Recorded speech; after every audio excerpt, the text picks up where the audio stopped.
یوه ماڼۍ او زر دریڅې. درنو اوریدونکو سلامونه. بیا هم د یوې ماڼۍ او زرو دریڅو د خپرونې وخت را رسیدلی. ښه دوستانو، داسې نجونې مو لیدلې چې کسب او کار نه لري او له ستونزو سره مخامخ وي؟ ځوان نجونې څه ډول یو هنر یا کار او کسب زده کړي چې د ځان او کور اقتصادي ستونزې پرې حل کړي؟ دا پوښتنې مې ځکه وکړې چې نن لالو ماما خپلو میلمنو ته د نورو دریڅو ترڅنګ په دې اړه یوه دریڅه راخلاصوي. راځئ چې په ګډه خپرونه واورو.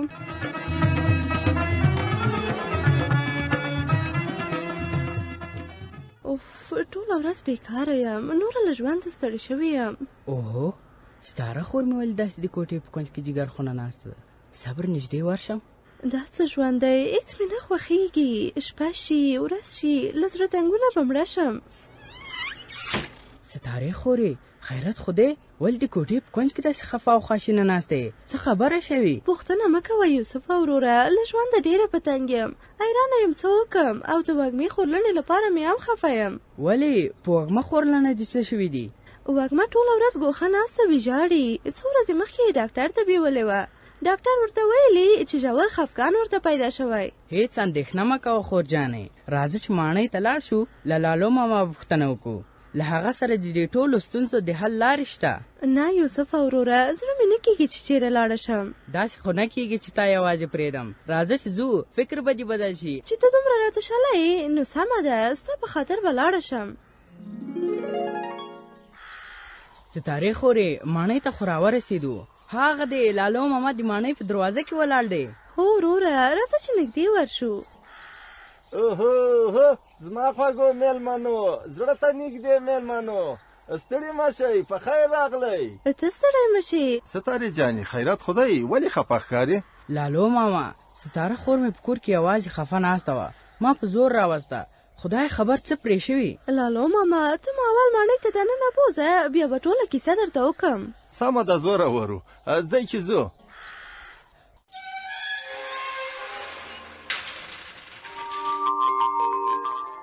ها ستارې جانې، اوس ووایه چې ولې خفه او جګر خونه یې؟ لالو ماما، ستاره هېڅ ماڼۍ ته نه راتله. ما ورته وویل هر مشکل چې لرې راځه لالو ماما ته ووایه، هغه به خامخا د حل کومه لاره در وښیي. هو لالو ماما، هېڅ مې زړه نه کېږي چې چیرې لاړه شم، او له هېچا سره مې خبرې نه کولی. ستارې جانې، ولې داسې شوې؟ په څه داسې جګر خونه او خفه یې؟ لالو ماما، له بیکارۍ ډېره په تنګ شوې یم. وږمې خورلنې ته مې هم زړه خوړین دی. هغې بیچاره ته ژور خفګان پیدا شوی. ډارېږم ما ته هم د ناروغي پیدا نه شي. ستارې جانې، ولې تا او وږمه ملګرې دې ځان ته یو سالم کار او مصروفیت نه پیدا کوئ؟ څه ډول سالم کار او مصروفیت؟ نجونې خوارانې به په کور کې داسې کار څنګه وکړي؟ د کسب او هنر زده کړه ډېره ښه بوختیا ده. که کوم کار او کسب مو زده وي او په یوه کار بوختې شئ، له بې حوصلګۍ، خفګان او تشویش څخه به خلاصې وئ. بله دا چې له داسې مصروفیتونو د ډیوې غوندې ښه عاید هم ترلاسه کولی شئ. په راتلونکي ژوند کې مو هم په درد خوري. څنګه لالو ماما، زما خو سم سر ورباندې خلاص نه شو. که نجونې کوم کار او کسب زده کړي، په راتلونکي پورې یې څه اړه لري؟ لالو ماما، زه هم سمه پوه نه شوم. ډیوه څوک ده او څه شی کوي؟ خیر دی، په دې اړه یوه دریڅه راخلاصه که چې سم پوه شو. ولې نه، میلمانه دي، میلمنې ورسره دي تلوسې. کړه پوښتنې ځواب، هله زر شه دریڅې. ګرانو دوستانو سلامونه، زه د ماڼۍ خبریاله یم. بیا هم له یوې نوې موضوع سره راغلی یم. ښه ګرانو دوستانو، پوهېږئ هغه ځوان نجونې چې کوم کسب او کار یې نه وي زده، له کومو ستونزو سره مخ کېږي؟ راځئ په دې اړه به د څو تنکیو ځوانانو خبرې واورو. نوم مې وحیده، دنده نه لرم او ځینې وختونه زه د خپل فامیل له پیسې غواړم او ځان کم احساسوم. ځینې وختونه د خپلو ضرورتونو څخه تېرېږم. د افسردګي راته پیدا شوې او نه غواړم چا سره خبرې وکړم. احمد یم د پروان. خور مې وظیفه نه لري، ټوله ورځ په کور کې ډېر بې حوصلګي کوي، په وړو خبرو لاړ چا سره جنګ کوي او ژاړي. زکیه یم د کابل. زه کوم مصروفیت نه لرم. هغه کسان چې کار لري هغوی ته ګورم، خفه کېږم او ناامیده کېږم. ځان سره وایم چې کاش معاش مې لرلی، ځان ته او کورنۍ ته مې کمک کول. د دغه ځوانانو په خبرو کې مې واورېدل چې خفګان، ګوښه‌نشیني، په وړه خبره په غوسه کېدل او هر وخت شخړې او جنجال کول له هغو ستونزو څخه دي چې بې کسبه او کاره نجونې ورسره لاس او ګرېوان دي. اوس پوښتنه دا ده چې نجونې څنګه کولی شي د خپل وخت تېرولو لپاره یو کسب او کار زده کړي. په دې اړه زموږ همکارې غرڅنۍ اصغري له یوې کسبګرې نجلۍ سره مرکه کړې، په ګډه به یې واورو. نوم دې څه ده او د کوم ولایت یې؟ ډیوه منګل یم، د کابل ولایت ولسوالي چهارسیاب. څه کاروبار کوې؟ 2 کاله کېږي د مربا او ترشي کاروبار کوم. څنګه دې پام شو چې دا کاروبار اول زده کړې او وروسته یې خپله شروع کړې؟ ما یو بل شرکت کې زده کړې وکړې، بعد له دې نه مې دا فکر وکړ چې دا ترشي او مربا باید زه خپله اماده کړم. د دې کار په پیل کې له کومو ستونزو سره مخ شوې؟ اول همدا 50 بوتله اچار چې ما اماده کړل خراب شول، موږ مجبور شو چې هغه لرې واچوو. علت یې دا و چې موږ د ماشین نه درلودو او بازاربي نه و، هغه مواد خرابېدل، سړې خونې مو نه درلودلې چې هغه وساتو. ځینې وخت د موادو اندازه به اشتباه کېده، یا یې بوره زیاتېدله یا کمېدله، یا به اچارو کې مالګه ډېرېدله یا کمه. همدا به د خاطرې وي. له ښو خاطرو نه که راته ووایې. ښه خاطره دا وه چې اولینې پیسې چې ما ته راکړې ډېره ورته خوشحاله وم چې دا زما د خپل زحماتو نه دي. پرس ماشین و یخچال و نور وسایل ما واخیستل، مواد مو ډېر هم شو، نو زه پر دې خوشحاله ډېره وم چې دا کار مو مخته ځي، کار مو ښه روان دی.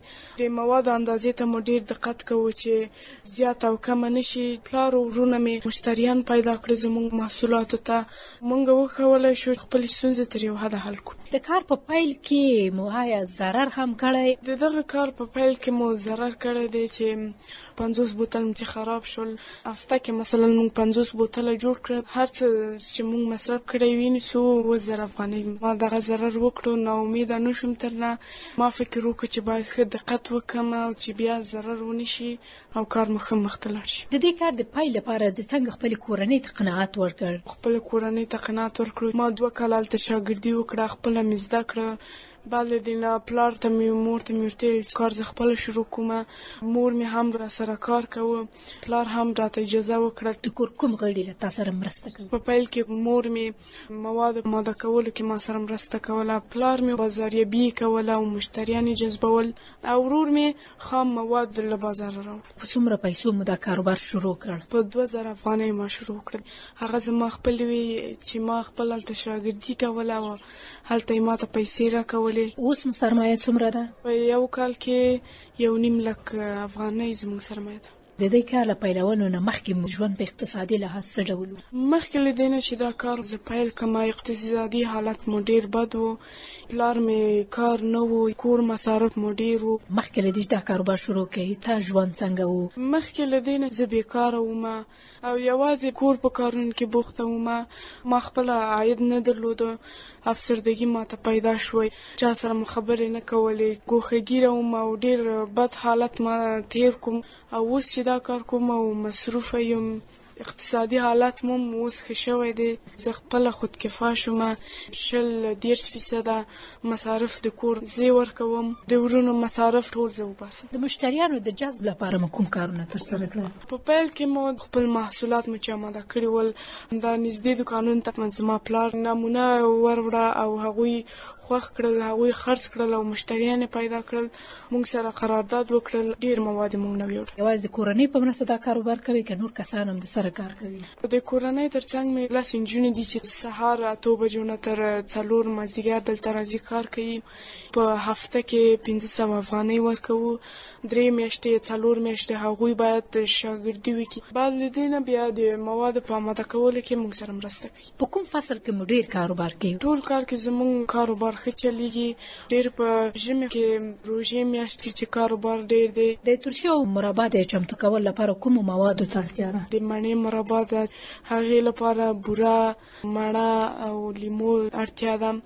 د اچار لپاره سرکه، ګازره، ګلپي، لیمو، مرچ، شلغم، دا شیان. د موادو اندازه څه ډول تاسو په پام کې نیسئ؟ د 1 من مڼې نه موږ 15 بوتله مربا تر جوړوو. د 1 من مڼې لپاره موږ 1 من بوره هم اضافه کوو او لیمو هم اضافه کوو. د بوتل اندازه چې دی 1 کیلویي، 1.5 کیلویي یا 300 ګرامه دی. د دې لپاره چې دا مواد مو خراب نشي کوم کارونه مو سرته رسولي؟ بوتلونه په جوش اوبو کې جوشوو چې میکروب له منځه لاړ شي او بعد له هغې نه د هغې سر بندوو چې هوا ورنشي او سر یې پرسوو. د موادو اندازه دقیق چې کم و زیات ونشي. د دې کار د تنظیم لپاره چې باید یو ښه پاک ځای موږ وټاکو. یو اطاق چې ما جوړ کړ د هغه دیوالونه او ځمکه ټول مکاشي کړل چې پاک وسي او کله چې دا آماده کوم د دستکش او ماکس او خولۍ نه استفاده کوو چې میکروب داخل نشي.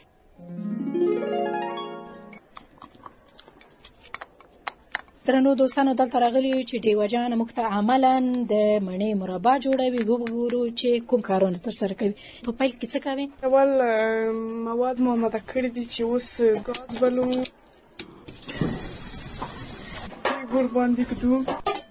اول په دې کې مڼې اچوو، بعد له هغې نه بوره هم اضافه کوو. دلته مې مڼې ټوټه کړي دي چې دا نور هم ټوټه کوو.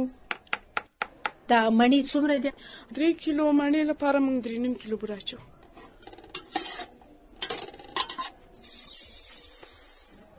د څو دقیقو لپاره همداسې پرېږدئ په اور باندې چې دا نرمې شي؟ دا 10 دقیقې په ګاز ږدو جوشوي چې قیام راشي او مڼې هم نرم شي. دلته اوبه نه وراچوئ؟ نه، د خپله اوبه باسي، تنها لیمو ور اضافه. سر یې پټوئ؟ سر یې پټوو چې لږ نرم شي.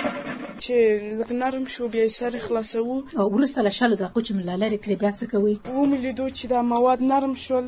بعد له هغې نه چې یخ شي هغه مونږ بوتلو کې اچوو، سرونه یې بندوو، پرسوو یې. دا مربا چې مونږ آماده کوو یعنې چې پاخه شي او بوتلو کې مونږ واچوو ځکه آماده دي خرڅېدل ته. او اچار چې دی هغه مونږ 10 ورځې یا 15 ورځې ږدو چې هغه ورسیږي. بعد له هغې نه هغه بیا بازار ته لیږو. لالوما په درڅک خو ډیر ښه معلومات وو.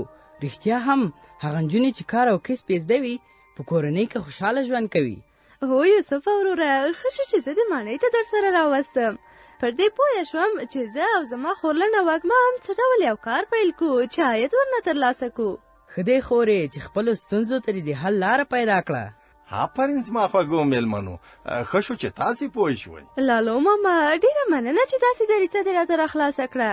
لالو ستاسو خدمتګار دی، هر یو امر ته تیار دی، هر وخت ستاسو انتظار دی. لالو ماما یو بله دریڅه هم راخلاصه کړه چې د خپلو همزو له کوم شعر، ترانه یا خاطره واورو. دا یې هم یوه دریڅه. زما نوم رڼا دی د اتګاب. زما یو ترخه خاطره ده. یو ورځ مېلمانه زموږ کور کې مور مې مېلمانو سره ناسته وه او ما ته کړه چې ته دا بامیه پخه کړه. ما چې بامیه وړه کړه په دیګي کې مو واچول، د هغې د مالګې نه د هغې رومیانو نه خبره نه وم. بامیه چې مې په دیګي کې واچول سر مې ورته کېښود، زه تلیفون کې مصروف وم چې یو پېره سوځېدلو بوی شو. چې لاړم دیګي مې لوچ کړو چې بامیه تور دید شو.